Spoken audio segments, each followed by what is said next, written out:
ஜெபம் செய்வோம். அன்பும் இரக்கமுள்ள பரலோக பிதாவே, மன மகிழ்ச்சியான இந்த வேலைக்காக நன்றியோடு ஸ்தோத்தரிக்கிறோம், உம்மை துதிக்கிறோம், உம்மை ஸ்தோத்தரிக்கிறோம். ஆண்டவரே, நாங்கள் நிற்பதும் நிர்மூலமாகாமல் இருப்பதும் உம்முடைய சுத்த கிருபை, இரக்கம், தயவு ஆண்டவரே. ஏனென்றால் நம்முடைய கிருபைக்கு முடிவே இல்லை. காலை தோறும் உம்முடைய கிருபை, இரவில் படுத்துறங்கும் பொழுது ஏற்படுகிற அனுபவங்கள், தூக்கமின்மை, வியாதிகள், வாதைகள், பிரச்சனைகள், துன்பங்கள், கண்ணீர்கள், கவலைகள் மத்தியில எங்களை ஜீவனின் பாதுகாத்து வருகிற கிருபைக்காக ஸ்தோத்திரம். அதிகாலையிலே எழும்பி உம்மை துதிக்கும்படிதான கிருபை தந்திருக்கிறதற்காக ஸ்தோத்திரம். ஒவ்வொரு நாளும் உம்மை பிழைக்கிறோம், ஒவ்வொரு நாளும் உம்மை ஜீவிக்கிறோம், ஒவ்வொரு நாளும் உம்மை சுவாசிக்கிறோம், ஒவ்வொரு நாளும் உம்மாலே தான் இந்த இருதயம் துடிக்கிறது, ஒவ்வொரு நாளும் உம்மாலே தான் இந்த சிறுநீரகமும் ராஜ உறுப்புகளும் துடித்து கொண்டிருக்கிறது ஆண்டவரே. அப்படிப்பட்ட சூழ்நிலையிலே கர்த்தர் எங்களோடு கூட இருந்து எங்களை நடத்தி வருகிற தயவுக்காக ஸ்தோத்திரம். இந்த நாளிலும் எங்களையும் உடைய கரத்தில் தருகிறோம். நீர் எங்களோடு கூட பேசும். யார் யாருக்கு என்னென்ன வார்த்தை வேண்டுமோ, யார் யாருக்கு என்ன தேவையோ, யார் யாருக்கு என்ன அவசியமோ, யார் யாருக்கு என்ன அவசரமோ, யார் யாருக்கு என்ன ஆபத்தோ, அவர் எல்லாருக்கும் கர்த்தர் இந்த நாளிலே அவருடைய திவ்ய வார்த்தை பரலோகத்திலிருந்து வந்து அவருடைய ஆற்றட்டும் தேற்றட்டும். உன்னதமானவரின் மறைவில் இருக்கிறவன், எல்லாரும் அதை மாத்திரம் சொல்லுங்க. இந்த 3 சங்கீதத்தை நம்ம அட்லீஸ்ட் 3 முறையாவது சொல்லுவோம். உன்னதமானவரின் மறைவில் இருக்கிறவன் சர்வ வல்லவரின் நிழலில் தங்குவான். நான் கர்த்தரை நோக்கி நீர் அடைக்கலம், என் கோட்டை, என் தேவன், நான் நம்பி இருக்கிறவன் என்று சொல்லுவேன். எனக்கு ஒத்தாசி வரும் பர்வதங்களுக்கு நேராக என் கண்களை எடுக்கிறேன். வானத்தை பூமி உண்டாக்கின கர்த்தரிடத்திலிருந்து ஒத்தாசி வரும். நன்மையும் கிருபையும் என்னை தொடரும். நான் கர்த்தர் வீட்டில் நீடித்த நாட்களாக நிறுத்திருப்பேன். ஏனென்றால் கர்த்தர் என் மேய்ப்பராய் இருக்கிறார். நான் மரண இருளின் பள்ளத்தாக்கில் நடந்தாலும் பொல்லாப்புக்கு பயப்படேன். தேவரீர் என்னோடு கூட இருக்கிறேன். இயேசுவின் நாமத்தில் ஜெபிக்கிறோம் பிதாவே, ஆமேன். காக்கும் கரங்கள் உண்டு எனக்கு, காத்திடுவார் கிருபையால் என்ற பாடலை பாடுவோம். காக்கும் கரங்கள் உண்டெனக்கு, காத்திடுவார் கிருபையாலே. காக்கும் கரங்கள் உண்டெனக்கு, காத்திடுவார் கிருபையாலே. அல்லேலூயா பாடி பாடி அலைகளை நான் தாண்டிடுவேன். அல்லேலூயா பாடி பாடி அலைகளை நான் தாண்டிடுவேன். நம்புவேன் இயேசுவை, நம்புவேன் இயேசுவை, நம்புவேன் இயேசுவை, நம்புவேன் இயேசுவை. நிந்தனைகள் போராட்டம் வந்தும் நீதியின் தேவன் தாங்கினாரே. நிந்தனைகள் போராட்டம் வந்தும் நீதியின் தேவன் தாங்கினாரே. நேசக்கோடி என்மேல் பறக்க, நேசருக்காய் ஜீவித்திடுவேன். நேசக்கோடி என்மேல் பறக்க, நேசருக்காய் ஜீவித்திடுவேன். நம்புவேன் இயேசுவை, நம்புவேன் இயேசுவை, நம்புவேன் இயேசுவை, நம்புவேன் இயேசுவை. அத்திமரம் துளிர் விடாமல் ஆற்றும் மந்தை முதலற்றாலும், அத்திமரம் துளிர் விடாமல் ஆட்டு மந்தை முதலற்றாலும், கர்த்தருக்கு காத்திருப்போர் வெட்கப்பட்டு போவதில்லை. கர்த்தருக்கு காத்திருப்போர் வெட்கப்பட்டு போவதில்லை. நம்புவேன் இயேசுவை, நம்புவேன் இயேசுவை நம்புவேன், இயேசுவை நம்புவேன், இயேசுவை.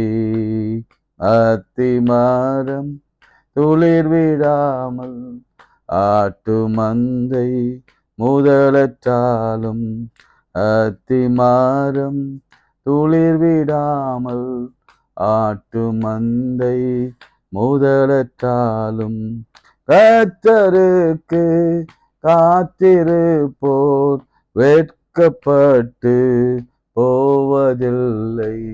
கர்த்தருக்கு காத்திருப்போர் வெட்கப்பட்டு போவதில்லை. நம்புவேன், இயேசுவை நம்புவேன், இயேசுவை நம்புவேன், இயேசுவை நம்புவேன், இயேசுவை. கைகளை உயர்த்தி. அத்திமரம் துளிர் விடாமல் போனாலும், ஆட்டு மந்தை முதலற்று போனாலும் கர்த்தரை நம்புவேன். நிந்தனைகள் போராட்டங்கள் வந்தாலும் நான் கர்த்தரை நம்புவேன். ஆண்டவரே, நீர் எங்களை மீட்க வல்லவர், நீர் எங்களை சுகமாக்கும் கர்த்தர், நீர் எங்கள் குடும்பம் மருத்துவர், எங்கள் வியாதியை நீக்குகிறவர், வறுமையை போக்குகிறவர், எங்களுக்காக வழக்காடுகிறவர், எங்களுக்கு விரோதமாய் எழும்புகிறவர்களை நீதியை சரி கட்டுகிறவர், எங்கள் பிள்ளைகளின் வாழ்க்கையை சீர்படுத்தி சுதந்திரத்தை உயர்த்துகிறவர், எங்கள் பிள்ளைகளுக்கு திருமணம் நடத்தி வைக்க வல்லவர், பிள்ளைகளுக்கு குழந்தை பாக்கியத்தை கர்ப்பத்தை திறக்க வல்லவர், செய்கிறவர், பிரசவிக்க பண்ணுகிறவர். நீரே பரிகாரியான கர்த்தர். எல்லா வாதைகளும் வேதனைகளும் எல்லா பலவினைகளும் மாற்றுகிற வல்லமை ஆண்டவராக இயேசு கிறிஸ்துவின் நாளே உண்டு. எல்லா கைகளை உயர்த்தி. நேற்று 28ஆம் சங்கீதத்துல தாவீது கைகளை உயர்த்தி அழுத பொழுது கர்த்தர் ஜெபத்தை கேட்டார். நம் ஜெபத்தையும் கேட்பார். இன்றைக்கு நிறைய வியாதிகள், பலவீனங்கள், நோய்கள், கட்டிகள் கரைந்து உறிந்து போகிறது. இரவில் உண்டாகும் பயங்கரத்திற்கு கர்த்தர் விலக்கி காக்கிறார். எங்களுக்கு விரோதமாய் உருவாக்கும் எல்லாம் கொஞ்சம் கைகளை நீட்டி விசேஷமா நமக்கு விரோதமாய் போராடுகிற பிசாசும் மனித முயற்சிகளும் அந்தகார வல்லமையின் கிரியைகளும் மந்திரங்களும் தந்திரங்களும் எரிந்து போகட்டும். அது நம்மால முடியாது, ஆனால் இயேசுவின் இரத்தத்தாலே முடியும். விசுவாசிக்கிறவன் பெற்றுக்கொள்வான். இயேசுவின் நாமத்தில் ஜெபிக்கிறோம் நல்ல பிதாவே, ஆமென். பிரியமானவர்களே, நான் நேற்று என் மனதில் தோன்றின ஒரு காரியம் உங்களுக்கு நான் சொன்னல, நான் பேசும்பொழுதே சொன்னேன். 28 சங்கீதக்காரன் சொல்றான், நீங்க மௌனமா இருந்தால் நான் குழிக்குள் இறங்குறவனாக இருப்பேன். அது எனக்குள்ள ஒரு கேள்வியை கேட்டுக்கொண்டே இருந்தது. ஏன் ஆண்டவர் மௌனமாக இருக்கணும்?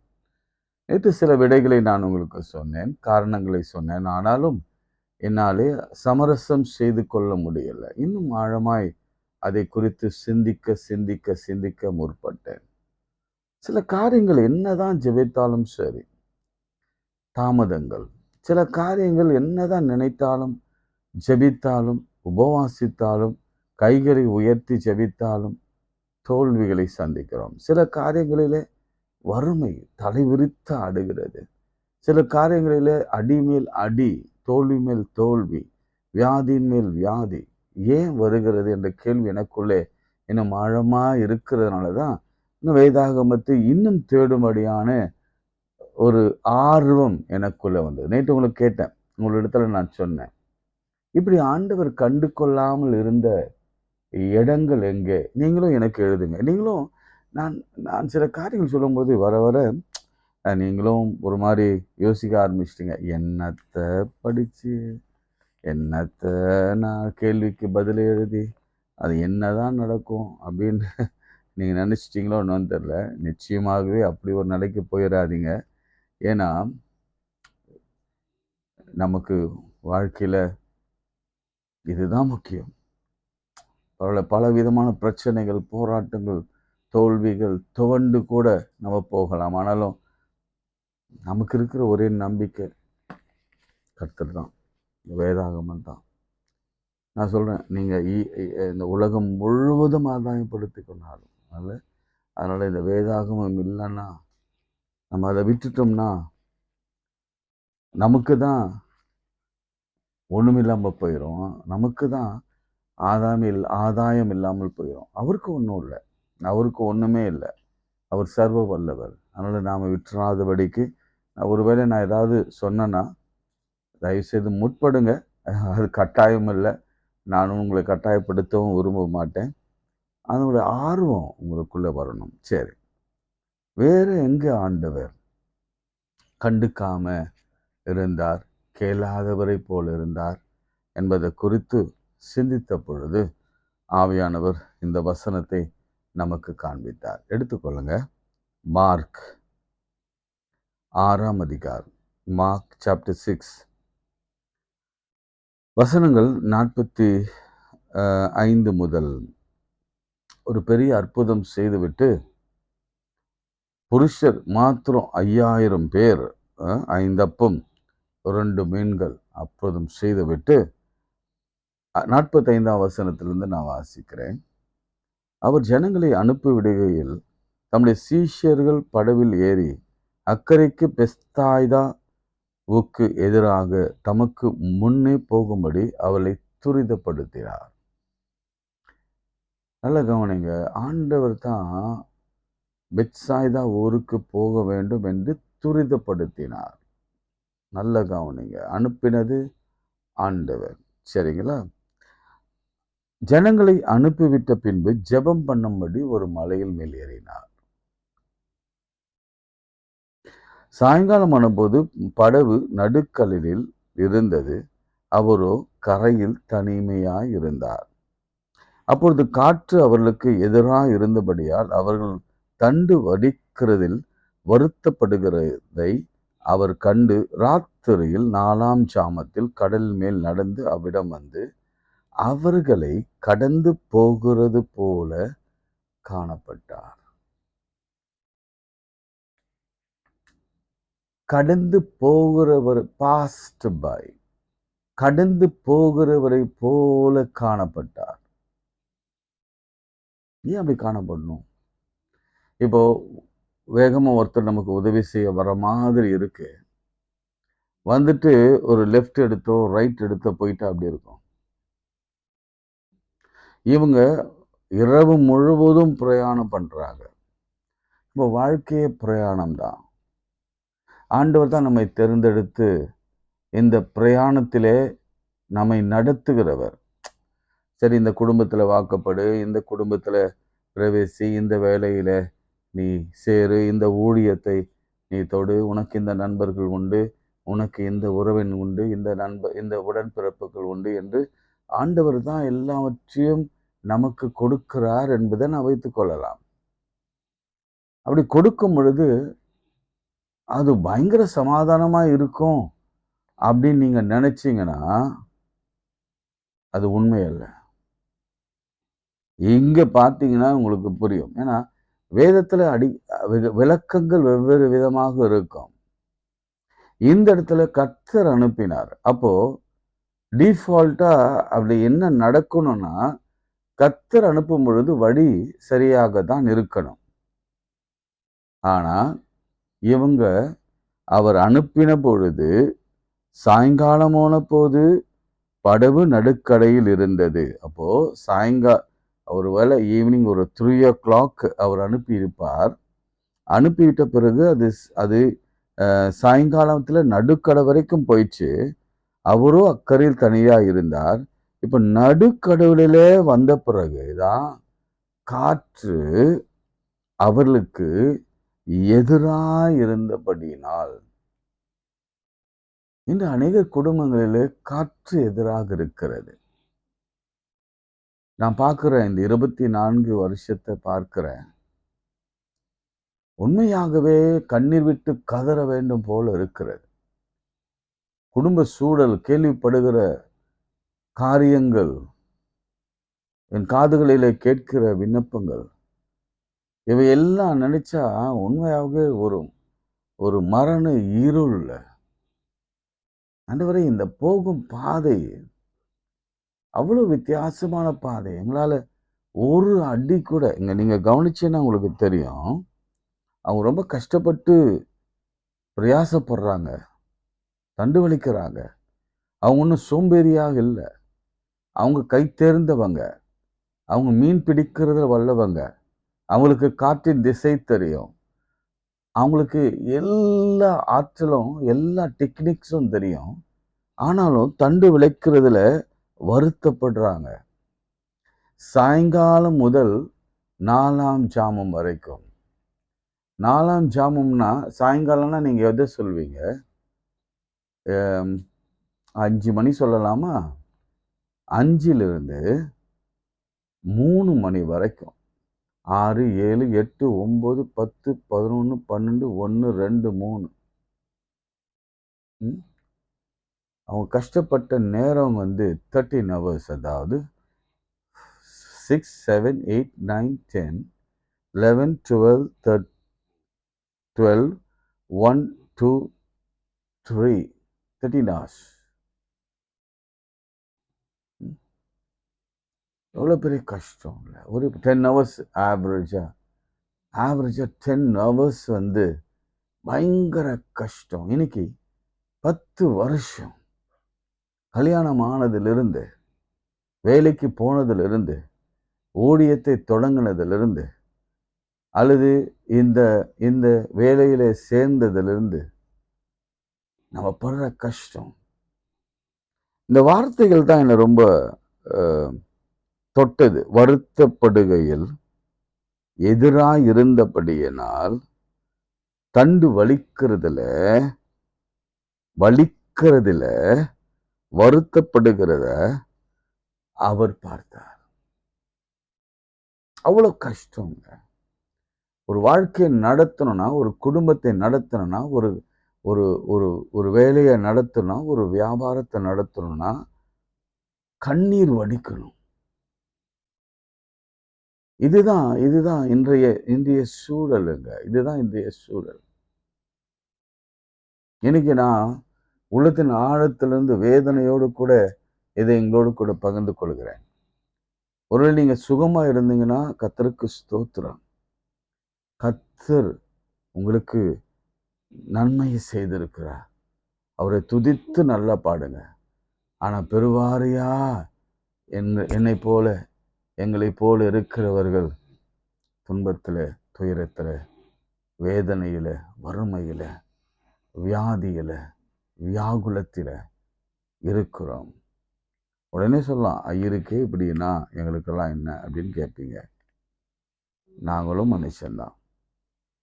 அது மாத்திரமல்ல, பாடுபடுகிறது நல்லது. அதனால தான் நம்ம சில காரியங்களை நாம் கற்றுக்கொள்வோம். ஏதோ புதிய புதிய பாடங்களை நாம் கற்றுக்கொள்ள போகிறோம் என்பதுதான் இதனுடைய அர்த்தம். சரி, இதுதான் சூழல். இப்படிப்பட்ட சூழ்நிலை இயேசு வரார். அவருக்கு தெரியும். அவர் ஜெபம் பண்ணி கொண்டிருந்த பொழுது அவருக்கு ஞான திருஷ்டியில, ஏன்னா அவர் சர்வ வல்லவராச்சே, அவருக்கு தெரியும் தாம் பிள்ளைகள் பாதி வழி கூட கடந்து போகவில்லை. இன்னொரு விஷயம் நான் சொல்றேன் உங்களுக்கு. 4ஆம் ஜாமம் என்றது 3 அல்லது 2:45, அதிலிருந்து 1 hour 3:45 மிக முக்கியமான சமயம். நேற்று நான் ஒரு காரியத்தை உங்களுக்கு சொன்னேன். நிறைய பிரச்சனைகள் சமயத்தில் நீங்கள் கரங்களை உயர்த்தி கதறி அழுது ஜெபம் பண்ணுங்க. நிச்சயமாக கர்த்தர் பதில் கொடுப்பார். இன்றைக்கு ஒரு காரியத்தை சொல்கிறேன். உங்களுடைய வாழ்க்கையில் அவசியம், அவசரம், ஆபத்து அல்லது அங்கலாய்ப்பு அல்லது மரணம் அல்லது இழப்பு அல்லது தோல்வி அல்லது பல விதமான பிரச்சனைகள், பிள்ளைகள் தேவை, குடும்பம் வாழ்க்கை விருத்தி அடையணும் அல்லது கட்டப்படணும் அப்படின்னா நீங்கள் ஜெபிக்க வேண்டிய நேரம் 2:45 இருந்து 3:45 மணி நேரம். 3:45 4ஆம் ஜாமம். ஏன் அவ்வளோ அழுத்தமா 4ஆம் ஜாமம் சொல்லனா, இயேசு 4ஆம் ஜாமத்திலே கடலின் மேலே நடந்து வந்தார். இன்னும் ஆதியாகமத்திலே ஆதாம பார்ப்பதற்கு பகலின் குளிர்ச்சியான வேலை எது தெரியுங்களா? Early morning. அது ஆக்கியோன்கள் சொல்றாங்க, ஹிஸ்டோரியன் சொல்றாங்க, பகலின் குளிர்ச்சியான ரொம்ப டானா இருக்கும் பொழுது அவர் தேடி வந்தாராம். யோபு எப்போது பலி கொடுத்தான் தெரியுமா? பகலில அதிகாலையிலே வந்து பலி கொடுத்தார். எப்பவுமே அந்த அதிகாலை வேலை என்பது ரொம்ப அவசரமான ஒன்று. நீங்க ட்ரை பண்ணி பாருங்க. சில நேரங்கள் நாங்க சொல்லுகிற ஆலோசனைகள் உங்களுக்கு என்னமோ இதெல்லாம் வந்து நடைமுறை சாத்தியம் இல்லையா அப்படின்னு சொல்ற மாதிரி தான் இருக்கு. நீங்க செய்தீங்களா அப்படின்னு கேட்டீங்கன்னா, நாங்க செய்திருக்கிறோம். அதனால தான் தைரியமா பேசுகிறோம். நான் எதுவுமே செய்யாததெல்லாம் உங்களோட கூட பகிர்ந்து கொள்வதில் எனக்கு துளி கூட விருப்பம் இல்லை. 2:45 மணிக்கு அலாரம் வைப்போம், எழும்புவோம், ஜெபம் பண்ணுவோம், 3:45 ஆகும். இந்த கோவிட் சமயத்தில் ஏற்கனவே உங்களுக்கு சொன்னது தான், 1000 எப்பொழுதும் முன்மாதிரியாக இருக்கணும் என்பது தான் என்னுடைய எண்ணம். அது மாத்திரமில்லை, எனக்கு பிடிச்ச டைமும் அதுதான். 2:45லேருந்து 3:45 24 ஹவர்ஸ் நாங்கள் ஜெபம் பண்ணுவோம் அந்த சர்ச்சில். அதில் முதல் ஜெபம் எங்களுடைய ஜெபம் என்னுடைய ஜெபமாகத்தான் இருக்கும். அதனால் என்ன தெரியுமா, பல உயிர்களை கர்த்தர் அந்த கொரோனா சமயத்தில் பாதுகாத்தார். 1. 2வது என்ன தெரியுமா, எங்கள் குடும்பத்தை கர்த்தர் ஜீவனோடு கூட பாதுகாத்தார். ஸோ அதிகாலை ஜெபம்லாம் விட்டுறாதீங்க. உங்களுக்கு நான் திரும்ப ஆலோசனையாக சொல்லுகிறேன். சரி, அவர் வந்துட்டார், பதில் கொடுக்க தான் வர்றார். ஆனா அவர்களை கடந்து போகிறவரை போல காண்பித்தார். இதை பத்தி தான் சிந்தித்து கொண்டிருந்த பொழுது ஆவியானவர் 2 விளக்கங்களை எனக்கு கொடுத்தார். 1, ஆண்டவருக்கு சரியான ஹியூமர்னா உங்களுக்கு தெரியும்ல.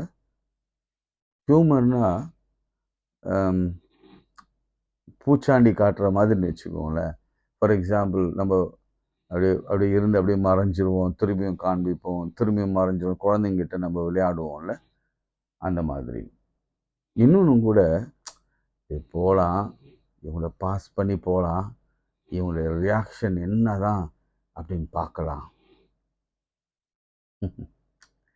இதுதான் எழுதியிருந்தாங்க. ஒரு ஒரு ஒரு விளக்க உரையில் இதுதான் எழுதியிருந்தாங்க. அதாவது என்னுடைய வார்த்தை அல்ல. ஆண்டவருக்கு ஒரு கிரேட் சென்ஸ் ஆஃப் ஹியூமர் இருந்தது. அதனால தான் காலையில் கிளம்பி வந்தார். அவர் காப்பாற்ற தான் வந்தார். காற்றையும் கடலையும் அழுது தான் வந்தார். ஆனாலும் அப்படியே கடந்து போகிறதை போல அவர் காணப்பட்டார். 3வது ஒரு குறிப்பு இருக்கிறது. அதுதான் மிக முக்கியமான குறிப்பு. அவர் கடந்து போகிறதுக்கான காரணம், இது ஒரு ஆக்கியோன் எழுதினது. கடந்து போனதுக்கான காரணம் என்னன்னா, ஆண்டவர் எப்பொழுதுமே அவர் அழைத்தால் தான் வருவார். ஏதோ வாசற்படியிலே நின்று கதவை தட்டுகிறேன், ஒருவன் சத்தத்தை கேட்டு கதவை திறந்தால் வருவேன். அவர் எப்பொழுதுமே அப்படிப்பட்ட சுய கௌரவம் உள்ளவர். நான் சொல்ற வார்த்தை உங்களுக்கு புரியும்னு நினைக்கிறேன். நீங்க நினைக்கலாம், ஆண்டவருக்கு எல்லாம் தெரியும், நான் சின்ன குழந்தையிலிருந்து கிறிஸ்தவன், நான் ஆண்டவருக்கு காணிக்கை கொடுக்கிறேன், ஆண்டவருடைய ஊழியத்தை செய்கிறேன், ஆனால் நான் கேட்க மாட்டேன். நீ கேட்கலைன்னா ஒன்றும் கிடைக்காது. எழுதி தர, நீங்க கேட்கலைன்னா, கூப்பிடலைன்னா ஒன்றும் கிடைக்காது. ஏன்னா அவர் எஜமானர், நாம் வேலையார். அவர் தகப்பன், நாம் பிள்ளைகள். நாம் கேட்டால் தான் அவர் கொடுப்பார். அவ்வளோதான். அவர் சொன்ன உவமையே தான். ஒரு தன் தகப்பனிடத்தில் மீனை கேட்டார், அப்பத்தை கேட்டார். இப்படிதான் நம்ம கேட்கணும். கேட்கிறவன் எவனும் பெற்றுக்கொள்கிறான். இதற்கு ஒரு உதாரணத்தை உங்களுக்கு சொல்லணும்னா, நீங்க லூக்கா 24ஆம் அதிகாரத்தை நீங்க வாசிங்கன்னா உங்களுக்கு தெரியும். 28ஆம் வசனம். Look chapter 24 and verse 28. அத்தருணத்திலே தாங்கள் போகிற கிராமத்திற்கு சமீபமானார்கள். அப்போது அவர் அப்புறம் போகிறவர் போல காணப்பட்டார். எதுக்காக ஆண்டவர் வந்தாரு? இவங்க என்ன மனநிலையில் இருந்தாங்க பாருங்க. முதல் வசனங்களை நீங்க வாசிக்கும் பொழுது அவர்கள் துக்க முகம் உள்ளவர்களாய் வழி நடந்து ஒருவருக்கொருவர் சொல்லிக்கொண்டே போனார்கள். அவங்க ஆண்டவரை விட்டு இப்போ எம்மாவூருக்கு போகிறார்கள். அவளோடு கூட பேசி சம்பாஷணை செய்து இயேசு கிறிஸ்து மரிக்க வேணும், தீர்க்கதரிசினால் உரைக்கப்பட்டது நிறைவேற வேணும், அவர் மரித்து அடக்கம் பண்ணப்பட்டு உயிரோடு எழும்பணும் அப்படிலாம் சொல்லிட்டு அவங்க இருதயம் கொழுந்து விட்டு எரிகிற மாதிரி வேத வசனங்களெல்லாம் அவர் விளக்கி விட்டு அப்புறம் போற ஒரு மாதிரி இருந்தா என்ன அர்த்தம்? கூட நடந்து வந்துட்டாருங்க. 7 அல்லது 8 மைல் தூரம் அப்படின்னு போட்டிருக்கோம். அவ்வளோ தூரம் வந்துட்டாரு. எம்மாவோ ஷீஷ் வீட்டுக்கே வந்துட்டாரு. கிட்ட வந்துட்டாரு. அப்புறம் என்ன செய்றாரு? அப்படியே விட்டு அப்படியே கிளம்பி போற மாதிரி இருக்கிறார். ஏன் ஏன் கூட வரமாட்டாரா? வரக்கூடாதா? நம்ம எப்பவுமே எதிர்பார்க்குற ஒன்று தானே, ஆண்டவரே என் கூடவே இருங்க, நீங்கள் சொல்லியிருக்கிறீங்களே உலகத்தின் கடைசி பரிந்தியம் நான் உங்களோடு கூட இருப்பேன்னு சொன்னீங்களே, எங்களை விட்டு விலகுவதும் இல்லை, எங்களை கைவிடுவதும் இல்லைன்னு சொன்னீங்களே, அப்புறம் ஏன் விலகி போறீங்க? ஏங்க விலகி போறீங்க?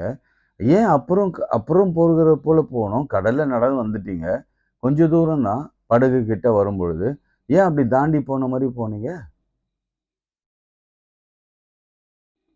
பிரியமானவர்களே, என்ன நடக்குது பாருங்க. 29ஆம் வசனத்தில் 29ல அவர் அவரை நோக்கி, நீர் எங்களோடு கூட தங்கியிரும். அப்பொழுது அவர் அவளோடு கூட தங்கும்படி உள்ளே போனார். அவர் கூப்பிட்டாதான் வருவார், கூப்பிடலன்னா வரமாட்டார். அவர் வீட்டில் கூப்பிட்ட உடனே என்ன செய்தாங்க? அப்பம் வைக்கப்பட்டிருந்தது. அதை எடுத்து பிட்ட பொழுது, அதை ஸ்தோத்திரம் பண்ணி பிட்ட பொழுது அவருடைய கண்கள் திறக்கப்பட்டது. இந்த நிகழ்ச்சியை பாருங்க. நான் ரொம்ப சீக்கிரம் அதை முடிக்க விரும்புகிறேன். மார்க் 10:6 அவர் 4ஆம் ஜாமத்துல வந்துட்டாரு. வந்தவுடனே எல்லாம் அவரை யார் என்று அறிந்து கொள்ளவில்லை,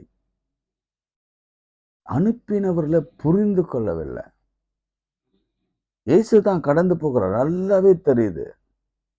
அவர் அவர்களுக்கு கூட அப்புறம் போகிற போல. ஆனா இவங்க கண்களின் மயக்கத்தினால், இவங்களும் துக்கத்தினாலே, இங்க பாருங்க, அவரை கண்டு ஆவேசம் என்று சத்தமிட்டு அலறினார்கள். அவர் எல்லாரும் அவரை கண்டு கலக்கமடைந்து உடனே அவர்கள் பேசி, திடன் கொள்ளுங்கள், நான் தான், பயப்படாதிருங்கள் என்றார்.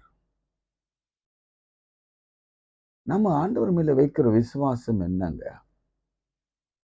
அவர் சர்வ வல்லவர். அவரை போய் ஆவேசம் அப்படின்னு, ஆவேசம் என்ன தெரியுமா? அவர் பிசாசு, ஆவி அப்படிலாம் நினைச்சாங்க, கலக்கம் அடைந்தார். பிரியமானவர்களே, நம்ம ஆண்டவரை சரியாக புரிந்து கொள்ளவில்லை, நம்ம இன்னும் அறிந்து கொள்ளவில்லை. ஏன் தாமதம் ஆகுது? ஏன் ஆண்டவர் நம் பதில கேளாதது போல் இருக்கிறார்? ஏன் அவர் அப்படி பார்க்காமல் போகிறார்? ஏன் அந்த கானானிய பெண்ணிடத்துல கேட்டும் கேளாதவர் போல் இருக்கிறார்? இன்னும் சொல்ல போனா அந்த பர்த்திமேயும் 3 முறை கத்துறான். ஆனாலும் இவ செவிகளில் விழுந்ததா இல்லையான்னு தெரியல. ஆனாலும் அவர் பதில் கொடுக்கவில்லை. எல்லாரும் அவரை அதட்டினார். எல்லாருக்கும் கேக்குது, சீஷர்கள்லாம் கேக்குது. சீஷர்கள் அதட்டிறார்கள். ஆனா இயேசு கேளாதவரை போல போனார். நாளைக்கு நம்ம பார்க்கலாம். நாளைக்கு இன்னும் 2 காரியத்தை நம்ம பார்க்க போகிறோம். ஏன் காரணம் என்னன்னா, நாம வருந்தி அழைக்காவிட்டால், தாழ்மையோடு அவரை புரிந்து அவரை கொண்டாடாவிட்டால், தாழ்மையோடு கூட அவரை நாம் அருகிலே இருத்தாவிட்டால், அவர் வந்து நம்முடைய வாழ்க்கையில அற்புதங்களை செய்ய முடியாது. அவருக்கும் சில சுய கௌரவங்களும், அவருக்கு செலுத்த வேண்டிய ரெவரன்ஸ், அவருக்கு செலுத்த வேண்டிய மரியாதை எல்லாம் செலுத்தப்பட வேண்டும். சாதாரண அந்த உலகத்தில் இருக்கிற போதகர்களும், ஆயர்களும், அல்லது ஊழியக்காரர்களும், பெரியவர்களும், அல்லது மூப்பர்களும், அல்லது ஆஃபீஸ் அல்லது வேற ஏதோ ஒரு துறையில தலைவராக இருக்கிறவர்கள் அவர்களுடைய பொசிஷனுக்கு அந்த அளவுக்கு கனம் மரியாதை எதிர்பார்க்கும் பொழுது அப்படி சர்வ வல்லவர் எதிர்பார்ப்பதில் என்ன தவறு? அவர் அப்புறம் போகிறதை போல இருந்தார். அப்போதான் அவர் சொன்ன வார்த்தை, திடன் கொள்ளுங்கள், நான் தான் என்றார். ஒரு ஒரு ஒரு சர்டன் பீரியட் போல இவங்க இவங்க புரியாது, இவங்க புரிஞ்சுக்க மாட்டாங்க. தம்மை தாமே வெளிப்படுத்தினார். சரி, ஓகே, வாலண்டரியா நான் விடுதலை ஆக்குவேன் சொல்லி எழும்பி அதில் கப்பலில் ஏறி அமர்ந்தார். காற்றும் கடலும் நின்று போயிற்று. பிரியமானவர்களே, இன்னைக்கு 2 காரியத்தை கற்றுக்கொள்வோம். ஒன்று, 4ஆம் ஜாமத்தில் ஆண்டவர் இயேசு தினந்தோறும் வருவார். அவரை பிடிக்கணும்னா டைமு 3:00, 2:45 3:45. நான் எழுதி வேணா தரேன். அவரை அவசரமாக பிடிக்கணும்னா நீங்கள் அதுக்கு மேலே நீங்கள் பிடிக்க பார்த்தீங்கன்னா அவர் பிஸி ஆகிடுவார். ஏன்னா நிறைய பேர் அவரை கூப்பிட ஆரம்பிச்சிருவாங்க, அவரை தேட ஆரம்பிச்சிருவாங்க. ஆனால் அந்த அயர்ந்து உறங்குகிற இந்த 2:45 நேரம் அவர் பிரத்யேகமாக ஒரு சிலருக்கு மாத்திரம் ஒதுக்கப்பட்ட ஒரு நேரம். பயன்படுத்தி கொள்ளுங்க, அது பயன்படுத்திட்டு எனக்கு சாட்சி எழுதுங்க. அதே போல 2வது விஷயம், அவர் வருவார். அவர் அங்கங்கே தான், நம்ம பக்கத்தில் தான் இருக்கிறார். ஆனால் கேளாதவரை போல மௌனமாய் கடந்து போகிறவராய் இருப்பார். நாம தான் சுதாரித்து கொண்டு அவரை அழிக்க வேண்டும். அவர் வந்துட்டா நடக்கிற காரியம் என்ன தெரியுமா? அதை நான் வாசித்து ஜெபிக்கிறேன். வந்துட்ட பிறகு அவர்கள் இருந்த படுவில் ஏறினார். அப்பொழுது காற்று அமர்ந்தது. அதனால் அவர்கள் தங்களுக்குள் மிகவும் பிரமித்து ஆச்சரியம் அடைந்தார்கள். அவருடைய இருதயம் கடினம் உள்ளதா இருந்தபடியால் அப்பங்களை குறித்து அவர்கள் உணராமல் போனார்கள். இருதயம் கடினம் இருந்தால் ஆண்டவரை புரிந்து கொள்ள முடியாது. உங்க இருதயம் எப்பொழுதும் ஆண்டவரை தேட வேண்டும். இந்த கிறிஸ்துமஸ் காலங்களில் இன்னும் 2 நாள் தான். இன்னும் அந்த நியூ இயர் வரத்துக்கு இன்னும் 7 நாட்களும். இந்த நாட்களில் நான் உங்களுக்கு உற்சாகப்படுத்துகிற விஷயம் என்ன தெரியுங்களா?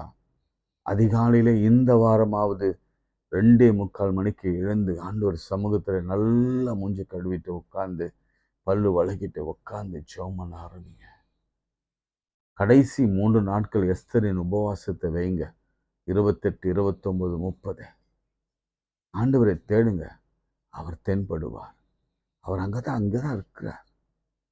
ஆனா ஆண்டவரே வாரும் என்று கூப்பிட்டாதான் வருவார். மாறனாதா வாரும், கூப்பிடலன்னா நிச்சயம் வரமாட்டார். ஜெபம் செய்வோம். அன்புள்ள ஆண்டவரே, இந்த வேளையில நீங்கள் கற்றுக் கொடுத்த பாடம், நாங்கள் போகிற பாதை, புயல், கடல் அலைகள், கொந்தளிப்பு, தண்டு வலிக்கிறதுல சிரமம், ஒரு அடி கூட நகர முடியாத ஒரு சூழல். நாங்கள் எப்படி 10 வருஷத்துக்கு மேலே முன்னாடி இருந்தோமோ, 15 வருஷம் திருமணமாகி 25 வருஷம் திருமணமாகி எங்கள் வாழ்க்கை தொடங்கினதோ எனக்கும் அப்படி தான் இருக்கு. ஒரு மாற்றமும் இல்லை. வியாதியில் ஒரு சேஞ்சும் இல்லை. கட்டியில் ஒரு கரைதலும் இல்லை. வறுமையில் ஒரு முன்னேற்றம் இல்லை. வாழ்க்கை முழுவதும் ஒரே இடத்துல தேங்கி நிற்கிறோம். காரணம் நாங்க தான், நீங்க இல்லை. நீங்க கேளாதவர், மௌனமாக இருக்கிறது, அல்லது நீங்க அப்படி அப்புறம் போகிறவர் போல கடந்து போகிறவராய் இருக்கிறீர். ஆனால் எங்களால் உங்களை தேடி கண்டுபிடிக்க முடியல. காரணம் எங்கள் இருதய கடினம், எங்கள் துக்கம், எங்கள் வேதனை, எங்கள் வறுமை, எங்கள் வியாகுலம், எங்கள் கண்ணீர் உண்மை புரிந்து கொள்ள முடியல. பலருக்கு நல்ல காரியங்கள் நடக்குது ஆண்டவரே. ஒழுங்காக புரிந்து வைத்திருக்கிறவங்களுக்கு நல்லதே நடக்குது.